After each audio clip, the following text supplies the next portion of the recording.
정말 어린 아기까지 캐대언에 빠진 모습이 신기하기까지 합니다. 정말 K-팝 데몬 헌터스의 인기가 실감되는 대목인데요. K-팝 하면 빠질 수 없는 한 장면은 떼창입니다. 클럽이고 페스티벌 현장이고 사람들이 조금이라도 모이는 장소에서는 골든이 울려 퍼지고 있습니다. 모두가 즐기는 떼창은 너무나 흥미로울 수밖에 없습니다.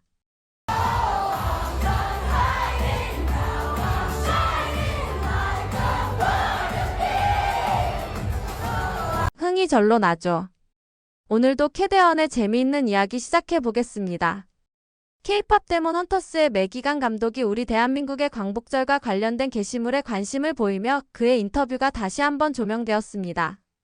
한국에서 태어나 어린 시절 캐나다에 이민을 간 강 감독은 이 작품은 제가 사랑하고 자랑스러워하는 한국과 K-팝 문화에 바치는 헌사이자 러브레터이며 제가 가진 한국적 뿌리를 표현한 영화라고 말했었죠. 그가 가진 애정만큼 한국적인 표현이 잘 녹아져 있어 더욱 사랑받고 있는 K-팝 데몬 헌터스. K-팝 데몬 헌터스가 빌보드 1위를 찍은 후 더욱 날개를 단 듯 끊임없은 인기를 자랑하고 있습니다. 캐대언의 OST인 골드는 영국 오피셜 싱글 차트에서 1위를 재탈환하기도 했습니다.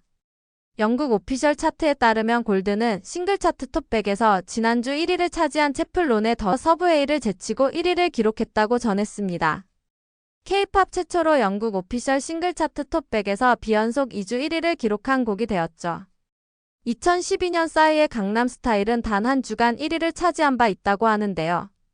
골드는 93위로 차트에 데뷔한 이후 작품 흥행에 힘입어 꾸준히 순위를 끌어올리며 1위까지 올랐습니다. 지난주 2위로 잠시 내려갔지만 다시 정상에 복귀하며 역주행 신화를 이어가고 있어 더욱 놀라움을 주고 있습니다.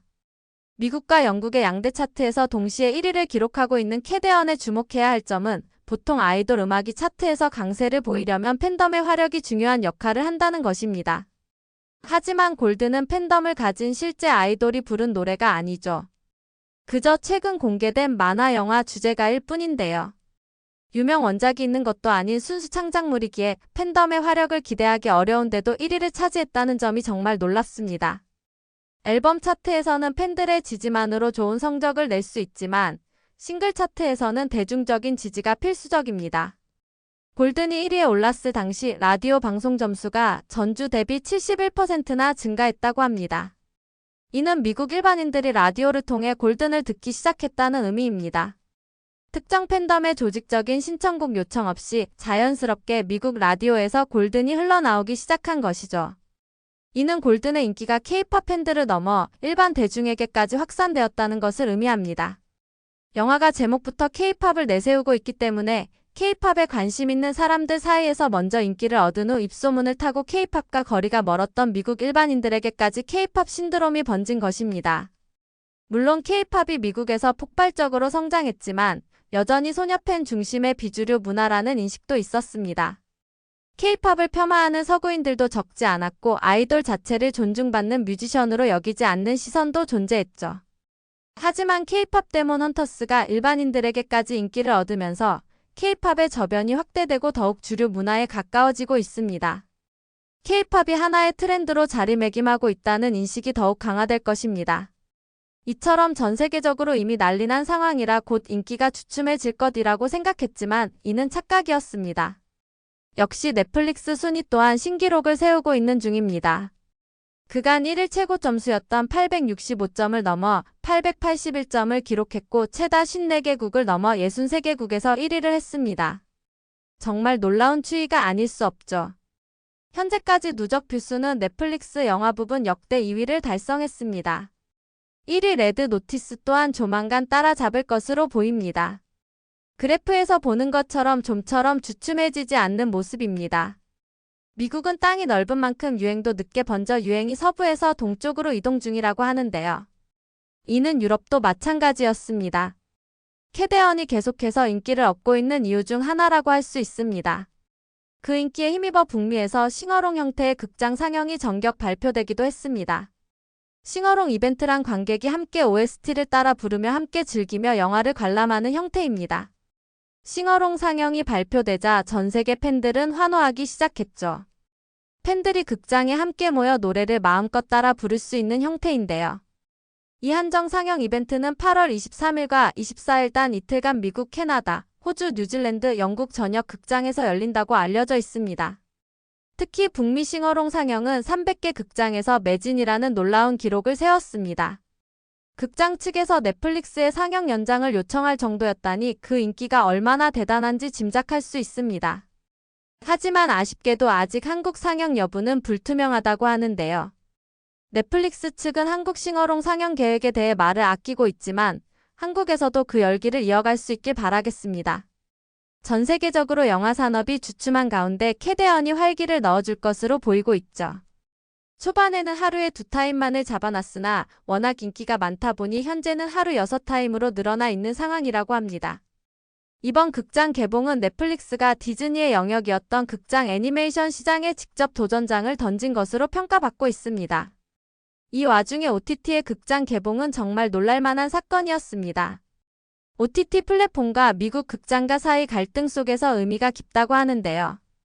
그동안 미국의 3대 극장 체인인 AMC, 리갈, 시네마크는 OTT 영화의 극장 개봉을 보이콧해왔습니다. 넷플릭스를 통해 세계적으로 큰 인기를 끌었던 마틴 스콜세지 감독의 아이리시맨조차 극장가와의 합의 실패로 소규모 독립극장에서만 제한 개봉된 바 있었는데요. 이는 미국 극장 업계가 요구하는 90일 독점 상영 기간이 원인으로 분석되어 왔습니다. 그러나 이번 캐대언의 해외 상영에서 미국 최대 체인인 AMC는 제외됐지만 OTT 영화가 현지 극장에서 이벤트 상영을 성사시킨 것은 드문 사례라고 하죠.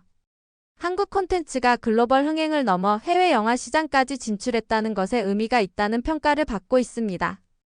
또한 특히 서구 어린이들이 이 영화에 열광한다는 점이 주목할 만한 점이라고 이야기하고 있습니다. 과거 겨울왕국의 레디고 열풍을 뛰어넘는 수준이라고 하니 정말 대단한데요. 미국 유아들이 K-팝 데몬 헌터스 수록곡들을 단체로 부르는 영상이 인터넷에 쏟아지고 있습니다.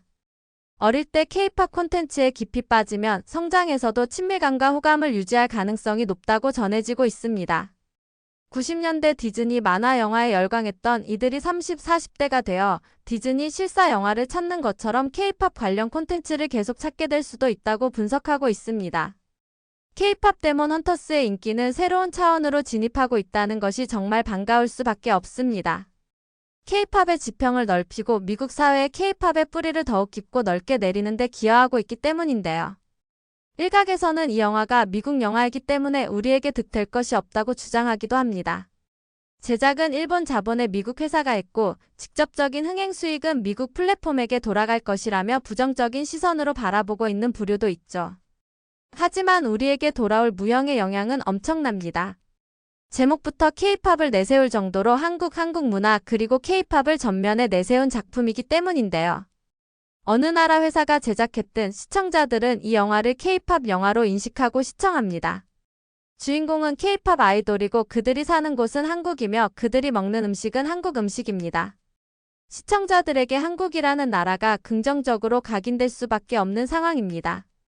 캐대언의 성공적인 극장 상영과 그로 인한 K-팝의 긍정적인 이미지 확산, 앞으로 또 어떤 놀라운 기록들을 만들어낼지 벌써부터 기대가 됩니다.